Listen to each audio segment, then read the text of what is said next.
ফোনে কথা বলেছি, টুইসডে ফিজিক্যালি মিট করেছি ওনাদের সঙ্গে বারুইপুর এসপি অফিসে। স্পেসিফিক 4 জনের নামে ওরা অভিযোগ দিয়েছিলেন। 4 জনকেই পুলিশ মানে খুব প্রপারলি এবং কুইকলি অ্যারেস্টেড করেছে। তারা পালিয়েও গেছিল অনেক দূরে দূরে, বসিরহাটে বাংলাদেশ বর্ডার পর্যন্ত চলে গেছিল। পুলিশ এবং এসটিএফ মানে আমাদের বারুইপুর ডিস্ট্রিক্ট পুলিশ এবং STF under the guidance of the DGP properly তারা করেছেন। এটা তো 1 নম্বর। দ্বিতীয় নম্বর হচ্ছে বাকি যা ইনসিডেন্ট ঘটেছে আপনারা জানেন, ওই পার্টে আমি যাব না, ওটা সিআইডি ইনভেস্টিগেশন হচ্ছে। আমি ওই পার্টে কোনো কমেন্ট করব না। আমি যেটা পরিবারকে আজকে বলে এসেছি যে কাস্টডি ট্রায়াল হবে এবং কনভিকশনের এক্সিকিউশন এটা কমপ্লিটলি মুখ্যমন্ত্রীর মনিটরিংয়ে হবে। একটা দৃষ্টান্তমূলক নজির আমরা এই কেসে রাখব এবং গভর্নমেন্টের পক্ষ থেকে কিছু দায়িত্ব ছিল, এটা আমি বলবো না। গভর্নমেন্টের কিছু অ্যাসিস্ট্যান্সের বিষয় থাকে, যদি ফ্যামিলি রাজি থাকে। ফ্যামিলি রাজি ছিল, আমরা গভর্নমেন্ট পাশে দাঁড়িয়েছি। কিভাবে পাশে দাঁড়িয়েছি ফ্যামিলি যখন দরকার হবে বলবে, আমি বলবো না। দ্বিতীয় হচ্ছে ইন্দ্রজিৎ মণ্ডলের যে মব লিঞ্চিং, এটা মব লিঞ্চিং আমি বলবো না, এটা কমপ্লিটলি তার নাম পরিচয় দেখে তাকে খুন করা হয়েছে। এর পিছনে ভোটে রিজেক্টেড যারা হয়েছেন তাদের বড় উস্কানি রয়েছে।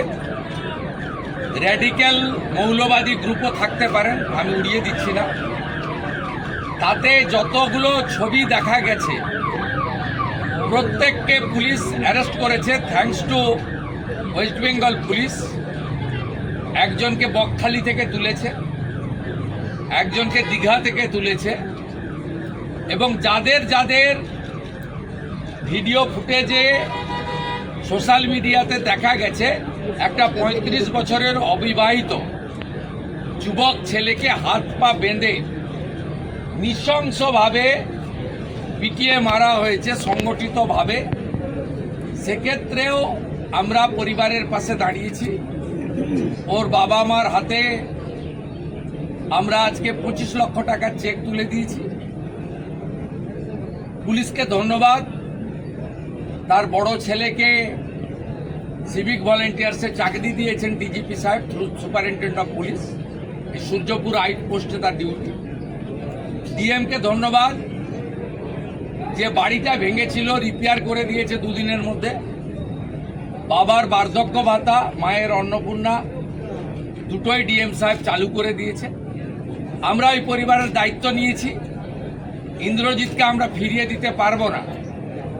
ইন্দ্রজিতের প্রত্যেকটা খুনি সমানভাবে ওই একরত্তি ছোট্ট কন্যার খুনিরা, শারীরিক নির্যাতনকারীরা যেভাবে আমি কথা দিয়েছি কাস্টডি ট্রায়াল হবে, ইন্দ্রজিতের খুনিদেরও তাদেরও খুব চূড়ান্ত চরম ভারতীয় ন্যায় সংহিতাতে যে শাস্তি আছে পাবে। ওই নির্যাতিতার পরিবার, ওই ছোট্ট বাচ্চা মেয়েটির পরিবার আমার কাছে মঙ্গলবার দিন এসপি অফিসে অনুরোধ, আমি বলবো না, যুক্তিগ্রাহ্য একটা সাজেশন দিয়েছিল যে আমার তো আর আদরের কন্যা ফিরবে না, সূর্যপুরে একটা আউটপোস্ট বানান। Thanks to home secretary Shrimati Sanghamitra Ghosh মহোদয়া, thanks to DGP mister Siddhinath Gupta IPS, তারা মুখ্যমন্ত্রীর কাছে করা এই পরিবারের ইচ্ছাকে কার্যকর করে দিয়েছেন উইদিন 4 days। আমি সূর্যপুর আউটপোস্ট উদ্বোধন করলাম।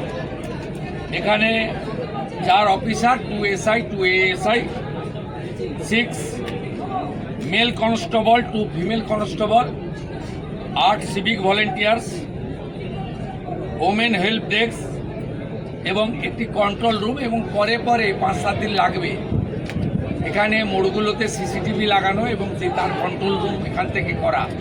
এই কাজগুলো তারা করবেন, আমাকে কথা দিয়েছেন ডিজিপি এবং সুপারিনটেন্ডেন্ট পুলিশ।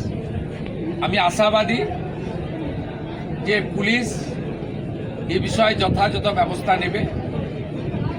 আমাদের ওই পরিবারটি অর্থাৎ নির্যাতিতার পরিবার আমাকে বলছিল যে প্রচুর অ্যারেস্ট ইত্যাদি হচ্ছে, আপনি বিষয়টা একটু দেখুন, আমাকে স্থানীয় লোকেরা চাপ দিচ্ছে। আমি বলেছি ভিডিও ফুটেজ দেখে রেল লাইনে যারা লোহার বিম ফেলছিল তারা কেউ ভারতপ্রেমী হতে পারে না, এটা রাষ্ট্রবিরোধী কাজ। আমাদের ইন্দ্রজিতের খুনি এদের সঙ্গে প্যার মহব্বত হতে পারে না। বাকি যদি কোনো নিরীহ লোক অ্যাগ্রিভ লোক অ্যাজিটেশন করেছে, অ্যাজিটেশনকে আমরা ওয়েলকাম করি, কারণ এটাতেও কারোর ক্ষোভ দেখানোর ডেমোক্রেটিক হইতে দরকার রয়েছে।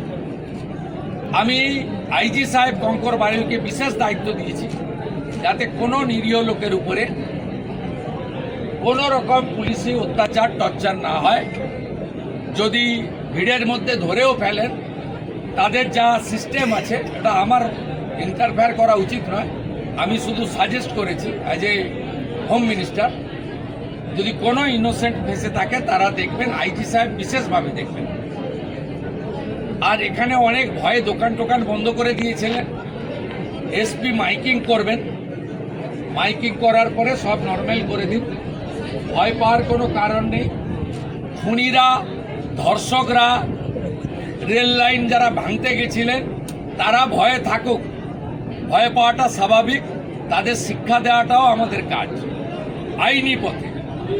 বাকিদের ভয় পাওয়ার কোনো কারণ নেই। আমি বলে গেলাম আমাদের এই এলাকায় নজরদারি চলবে, দুটো বাড়িতে হাউস গার্ড থাকবে এবং আমরা আস্তে আস্তে আশা করব সবটা নর্মাল হয়ে যাবে।